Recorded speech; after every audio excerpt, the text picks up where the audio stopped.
The player with the Malians. I like your odds. Something tells me we're going to see a Malian victory today as well. All right, ladies and gentlemen, welcome to game number 2. This is LucifroN versus MarineLorD. We're here. This is the final series before the grand final. Whoever wins this series will go through to face against Beastie Cutie. Spawning in on the south side in the color yellow. As the Malians, it's LucifroN7. And on the north side, representing Izzy Esports in the color red, also on the Malians, it's MarineLorD. Yeah, Malians again. Previous game was won by LucifroN with the Malians. This time around, MarineLorD is also gonna go for that civ. And based on what we've seen yesterday, this is a scout war until someone blinks. And yesterday, in the sets that LucifroN has played, he was usually the one to pivot away from the scouts initially, hiding the Donso play until he was ready to show them with like 5 or 6 of them on the field, and then forcing a decisive engagement. That was the strategy that he took yesterday. We'll see how MarineLorD is going to react to that, but one thing is clear, you can't just go for mass scouts until you feel like, okay, I have 70 scouts and we should just trade scouts with the opponent. It's also really interesting because I'm just sort of going through some theory crafting in my head for this mirror. You know, what could you open Donzos? Could you just avoid going scouts? And I think the answer is just a resounding no. Malian scouts with their high regen are just going to be able to pick the engagements that they want. So it means that you're able to pull back your low health scouts, pick off a Donzo, pick off 2 Donzos, make sure you come back, and you're always going to be able to take these advantageous fights, at least initially. But we'll have to wait and see how it plays out and whether we see lots and lots of scouts come out and then eventually a switch. Now, it's going to be 4 house opening down for LucifroN, 6 houses for MarineLorD. So a little bit of difference in the openings here. How about this map, Lidakor? Take a look at the food spawn that we've got on the backside for MarineLorD. He's got double back hunt, double back berries. Technically, you could almost call this a triple back berries. It is a really nice spawn for him.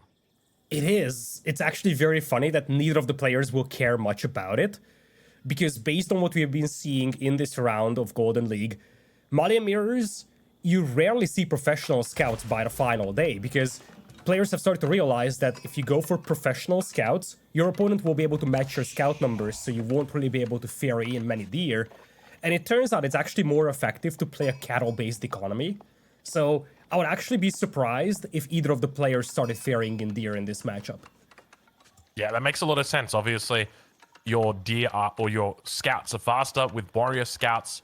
But if your enemy's got warrior scouts as well, it's going to make it very hard, especially considering scouts get that bonus damage against other scouts. They only do 1 damage against other units. But against scouts, they get that bonus. I think it's a bonus of 10 damage. In the meantime, thank you so much, DeSantiago, for the 10 gifted subs during the previous game. And of course, everybody else who is joining and watching today, donating, subbing. Obviously, that helps a lot to run the channel and run the show. Indeed it does. All right, well, Age Up's going to be coming through shortly. Everything looking pretty standard at this point in time. Players with very similar macro, very similar numbers here. MarineLorD actually had 6 vills on the Manticore until he pulled 1 off. I'm not sure what the thinking was behind that, but the Age Up going to be a little bit ahead here for LucifroN. Nice little timing here, 346, as the Age Up now comes through. We'll ride on board with LucifroN and take a look exactly what he looks to do with this opening. Yeah, it's going to be a stable getting thrown down. Yeah, the builds are essentially identical between the 2 players. You could see that this stacked up gold amount is going to be the exact same. Stables coming up. Actually, there is a bit of a pivot over here for MarineLorD. Decides to go for the mill first and only follow up with the stable after. What do we have going on here, hey? So yeah, mill first. Is this just simply because he doesn't have enough sheep? Does he realize maybe his sheep numbers are a little bit too low potentially? Yeah, that very likely is the case over here. I don't see many carcasses under his town center. Actually, he has 8, so that's probably not the explanation. I wonder what the thinking is, because now the flood of warrior scouts is going to come out. It's going to take some time for him with his own stable to be able to match these numbers. Let's see if he's able to do it, though. Yeah, he's also heavy on wood still. Yeah, this is what he was waiting for. He was waiting for a second stable. So for LucifroN, he's opening 1 stable, following it up with a mill. For MarineLorD, he opened with a mill, but he's going to double down on the scouts. And this could be dangerous for LucifroN, because LucifroN isn't really in a position to scout that second stable. He's torching down a house, but he's not moving to the north to actually spot the second stable that's coming up for MarineLorD. All right, well, the micro wars begin. The classic case of, hey, don't touch my house.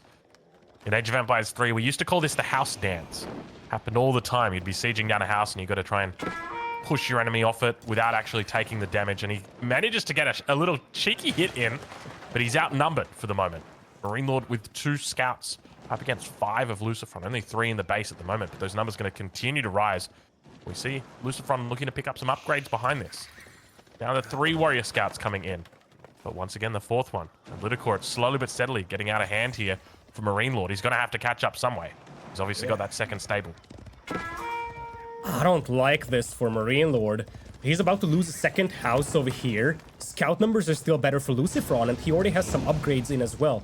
So at this point, LucifroN can start thinking about dropping his own second stable as well. So scout numbers will once again be even. But MarineLorD already lost 2 houses.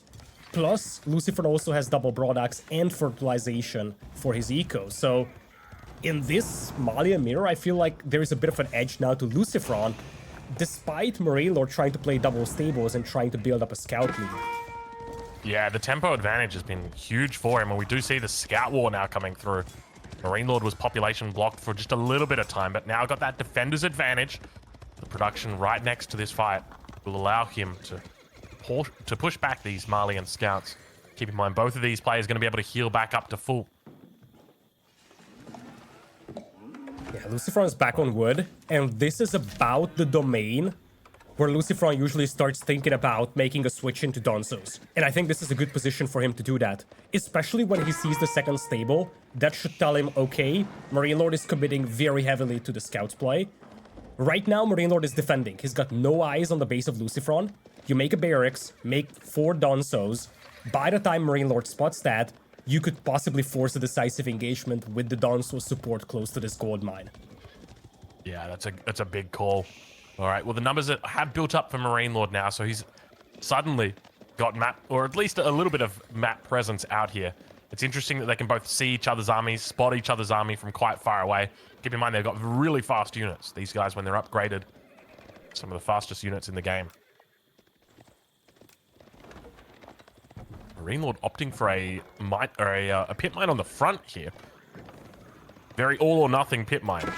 If this pit mine goes down, he's going to be in a lot of trouble. But now the scout wall going to come down. This is where it all comes down to micro. MarineLorD losing the first of the scouts. But he manages to take out one of LucifroN's in response. He's just going to be moving down the middle here. Looking to try and pick up any scouts he can get. But look at what's coming on the other side. LucifroN is massing those Donzos. It's copy-paste the Malian mirror that he has played yesterday. And he's not moving out. Once again, he could have moved out over here, trying to save his scouts in the middle. No, he's waiting patiently. And he's only going to show them at like 4 or 5 when they are strong enough, when you have sufficient amount of them to decide an engagement with them. He's about to move out at like 4 or 5, and then he's going to force a fight close to those pit mines. But MarineLorD, look at this cheeky little guy. He says, I need to know exactly what you're doing, sir. I'm going to have to come and inspect your base. Please alert me to exactly what the goings-ons are here. So he's going to spot out the second pit mine by the looks of it. Doesn't see the Donzos, at least not just yet.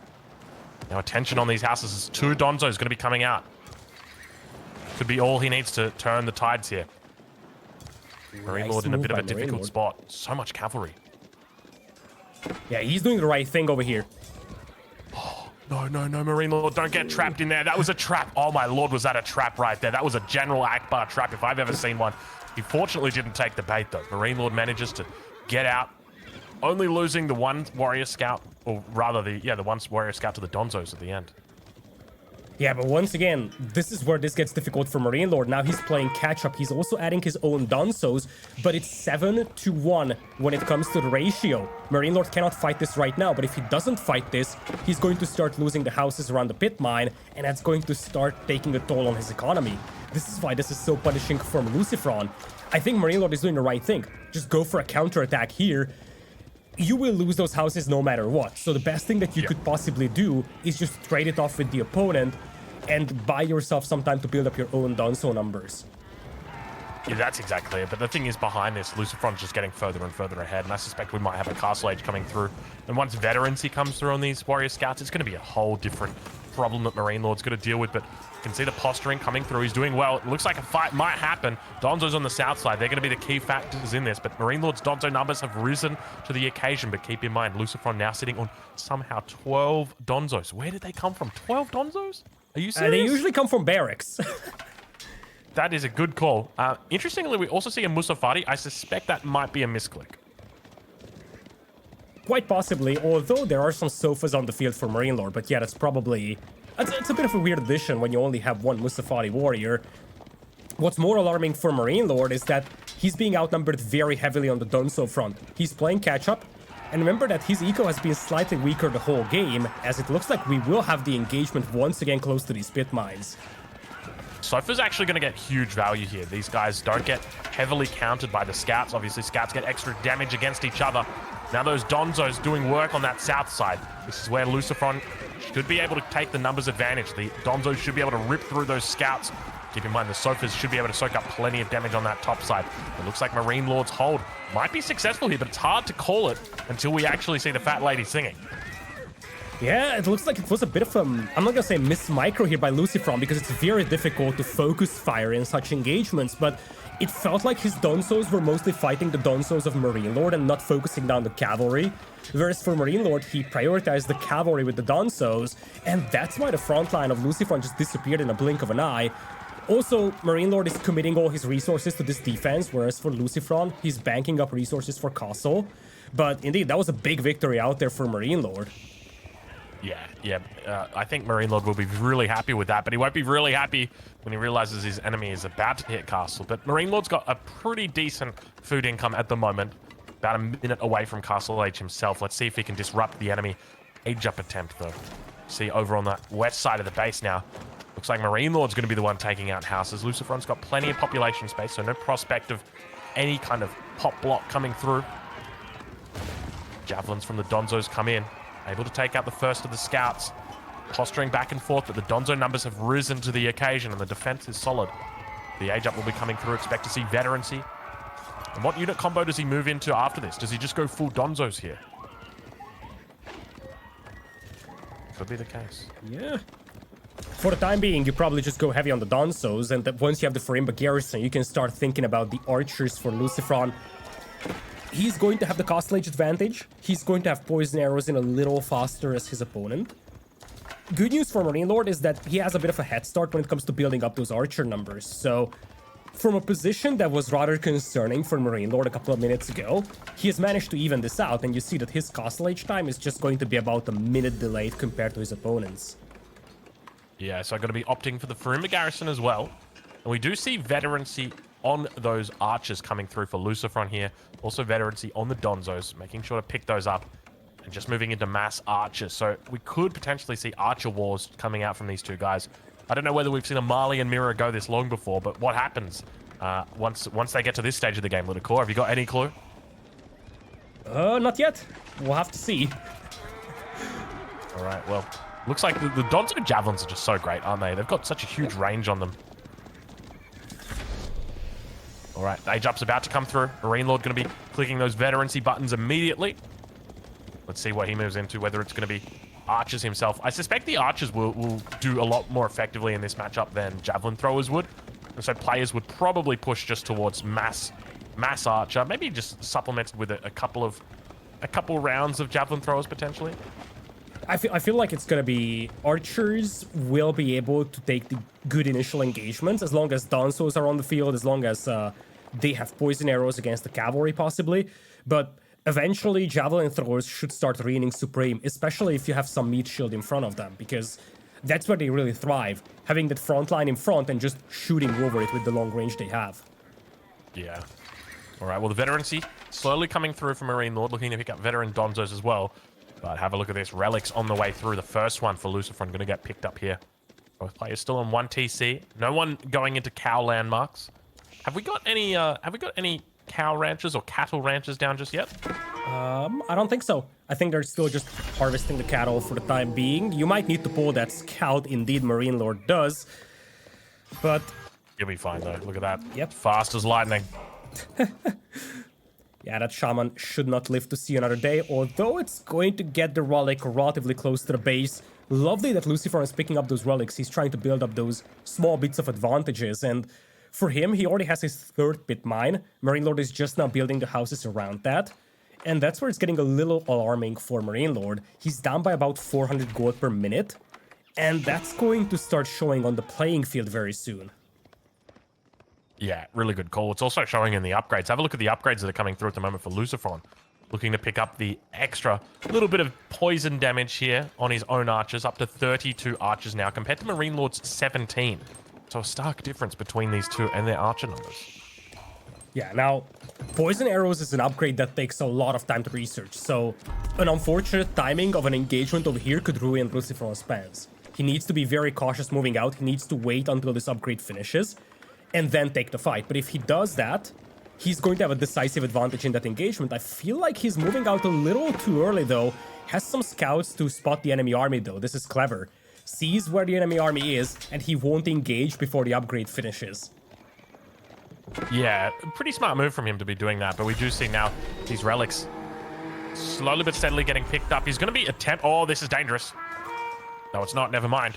Warrior Scouts doing plenty of damage. They've got their veterancy upgrade. Sacred Sight's also going to get picked up as well, so we've got 2 and 1 now for LucifroN. He's going to be really happy with that passive gold income. The upgrade about to come through, that poison arrows. Yeah, the Warrior Scout leading everybody back into the trap as the javelins throw off, or rather the Donzos throw off their javelins. Yeah, this at least gives confirmation for MarineLorD about the position of LucifroN's army. And that means that MarineLorD could possibly think about moving out on the map, seeing all the Donzos and the archers back at home. And that's also going to help him make sure that he can easily secure the 2 relics that he's bringing back home. Although... Oh, that should be a Vololo. Yoink! Come on!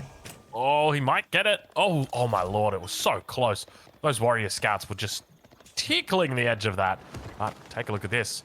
Keep in mind the Shaman is on the backside, so he could potentially look to steal this one away. We'll head back up onto that north side as the Shaman, or is it rather the Imam, looks to pick up this relic, but the Wallalol's been used, and with that, it will fall down onto the ground. There are 2 more relics on this map. This one that we see on our screen, and a safe relic for MarineLorD, which is about to get picked up. So overall, MarineLorD going to be winning the relic battle, despite being up to the castle age, well, significant amount of time after LucifroN. Yeah, exactly. That's a big win for MarineLorD there. Now, he's also finishing up with the poison arrows, going for imported armor, just like LucifroN. So technology is gonna be dead even between the 2 players. Right now, LucifroN has about a 10 army lead. Make it 15, though. A good timing here could easily shatter the army of MarineLorD if you're LucifroN. So you gotta be cautious if you're MarineLorD. But right now, this is a game in which the players are essentially head-to-head. Although it looks like we will finally have the engagement that we've been waiting for here in the middle. Yeah, at the 18-minute mark, MarineLorD does push out now. Looking to just neutralize the Sacred Site for the moment. It's the only one that's captured currently. Obviously, LucifroN wants to avoid losing it. Brings out this army in response. It's got a great little combination of Donzo archers. I'm curious whether MarineLorD's picked up that extra damage on his archers just yet through the poisoned arrows. Yep. But if I remember correctly, it's still bugged, the attack values on the UI at the moment. Yeah, both of the players now have poison arrows. So do they have imported armor. MarineLorD is making a mangonel, though. That could be a sneaky surprise. Yeah, that's a game changer. He needs to wait for that mangonel before he fights.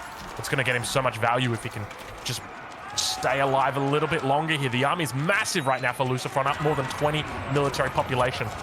He needs a hero right now. He needs somebody off the top rope. He needs Randy Orton. We wait and see exactly how it goes as Warrior Scouts come in over from the west side. Soda's moving in on the top. The numbers here looking really solid. Keep your eye on that Siege Workshop. Randy Orton about to come in off the top rope.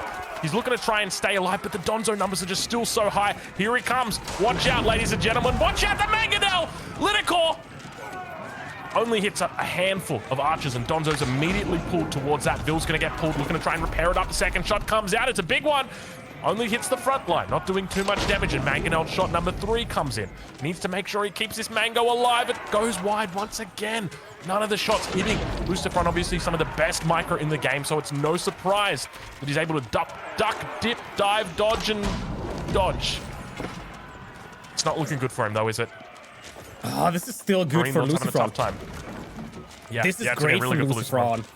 He's picking off the villagers that have been repairing the mangonel, and he's been dancing around those mangonel shots the whole game. As I'm saying that, there's gonna be a big shot finally landing. Jeez, when those shots hit, I tell you what. Oh, he hits again. It's 2 for 2, but good game gets called. MarineLorD lost too many villagers repairing up that mangonel, and it was all the timing of that push. Had that push been 15 seconds later, MarineLorD could have held the front. Then we see the mangonel come through. The mangonel stays alive. Vills don't need to get pulled. The Vill count stays fine. LucifroN has to go back. It all just came down to the timing of that push. Had it been 15, 20 seconds later, it would have been a different ballgame. Absolutely.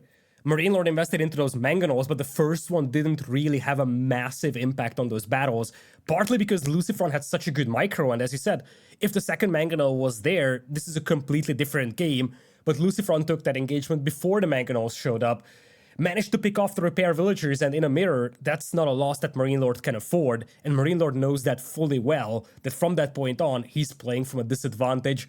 Terrific micro, by the way, from LucifroN, dancing and dodging those mangonel shots, and just the confidence in this guy to say, okay, you have a mangonel, I don't care, I will dance around it, and I will pick off every single villager that's sent to repair.